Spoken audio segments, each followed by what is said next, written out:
Today on the Daily Dose, the Model T Ford. On October 1st, 1908, the first mass-produced Model T automobile drove off Henry Ford's Piquette Avenue assembly plant in Detroit, revolutionizing interchangeable parts production methods while delivering the first affordable automobile to road-hungry middle-class Americans. Colloquially known as the Tin Lizzie, when the Model T first hit the streets, American roads, or what at the time passed for roads, saw fewer than 200,000 cars across the entirety of the United States, limited exclusively to wealthy Americans who could afford such a luxury. While Henry Ford's first Model Ts off his assembly line were initially rather expensive, $825 or roughly $23,000 in today's money, by 1925, the cost per automobile had plummeted to $260 each.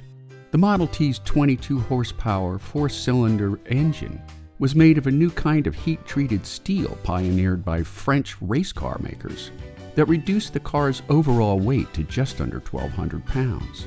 By offering just one model and one color to the driving public, any customer can have a car painted any color that he wants, Ford used to joke, so long as it was black. Henry Ford employed a system of interchangeable parts and a moving assembly line that made it possible for unskilled laborers to crank out thousands of cars every week.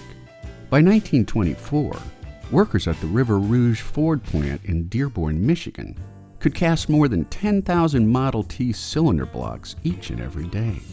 As the 1920s roared to life with unabashed prosperity for most Americans, the car-buying public began to crave cars with more style and luxury and speed than the Model T could offer.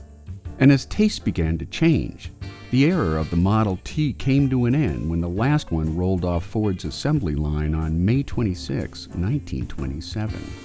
Between 1908 and 1927, however, Henry Ford produced some 15 million Model T cars, making it the longest production run of any automobile model in history, until the Volkswagen Beetle hit the streets in 1972.